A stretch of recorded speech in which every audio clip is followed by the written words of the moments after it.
Why do I cover chopping wood in the wood-fired cooking course? Well, contrary to popular belief, you don't have to look like this guy to chop wood. It's all about technique, really.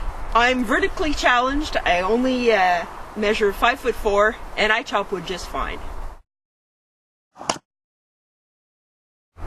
For many people who live in the country, chopping wood falls under the domain of men. And for many people, urbanites, men and women both, chopping wood is a mystery.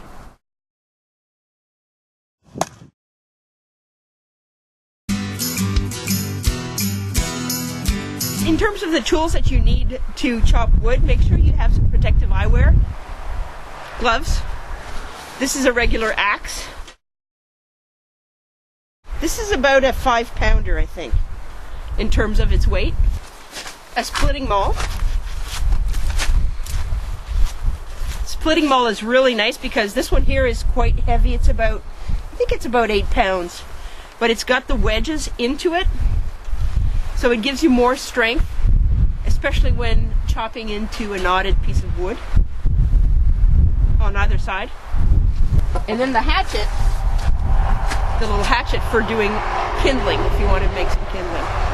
Nowadays, I just regularly use the splitting maul to do all of it because once you become accustomed to using the splitting maul, it's really quite handy.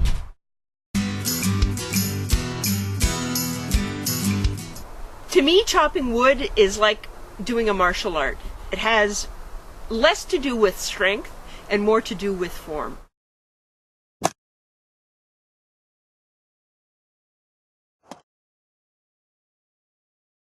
You want to position your feet so they're about hip width apart, and then just bend your knees slightly, do a bit of a bounce, and you face the log. I don't have a log right here right now, but you face the log.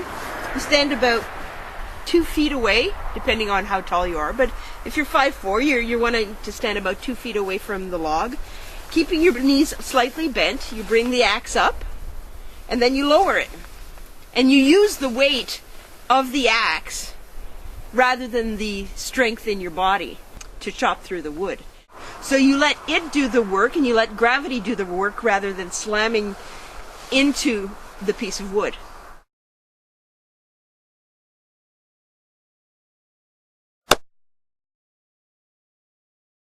The splitting maul, strength is even less significant than if you're just using an axe. So you can rely on the weight of the splitting maul and the strength of the splitting maul to get through the tough pieces of wood. I taught my son to chop wood when he was only 10 years old. We moved to Prince Edward Island from Quebec City, and we decided that we were going to heat the house with wood, predominantly. He was very curious. He really wanted to learn. But now, between him and me, we chop all of the wood for the eatery once it's been split by our supplier. I find that chopping wood in the winter is actually much easier than chopping wood in the summer because in the winter the wood fibers freeze, the molecules of water freeze, and when you split into it, it just splits apart really nicely. My experience has been that I can get through wood that's substantially larger in the winter, whereas in the summer I can't. So at this point, what we want is good quality wood. And in terms of good quality wood for a wood oven, what you need is predominantly hardwood. For a wood oven, you really need hardwood. You can't go with softwood because the resin in the softwood will give your food a resinous taste. So in this part of the world, hardwood comes in the shape of maple and birch. Another type of wood that you can use for burning in your wood oven would be oak, although around these parts, which is the northeastern Atlantic, it's not very feasible because it's really expensive. Another option would be the apple wood.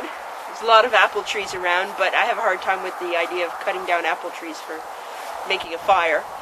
Other options would be mesquite, hickory, but in this part of the world there is no mesquite or hickory. So get the hardwood that grows in your area and have your wood supplier deliver it to you split in large chunks like this.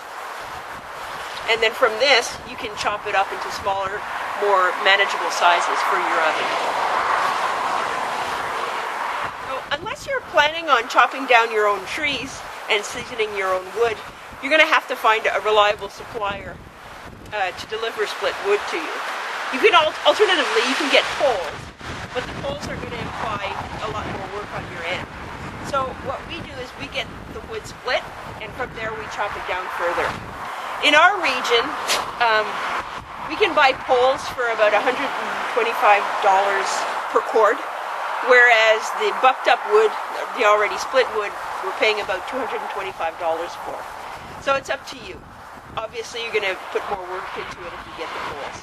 But make sure, whatever you do, if you're buying the split stuff, that your supplier knows that you need dried wood, seasoned wood. What you want to make sure is that your wood is properly seasoned. So we're looking at about 20%, less than 20% moisture. If you have more than that, your wood is going to be too wet. It won't be properly seasoned and it won't burn properly. You'll have a real hard time getting it to be nice and hot. This wood has been kept in the shed over the winter. This stuff on the left is birch and maple. It's been seasoning, so it should be very dry by now. And the stuff here on the right is the wood that I've chopped for the wood oven. So we've got a number of different sizes. We've got the 1-inch pieces, we've got the 2-inch pieces, and then we've got some larger pieces. This is about, this one here, I would say is what, 3-4 inches in size. To start with the small one, to build with the medium-sized one, and then to sustain it and get it really hot with the larger piece.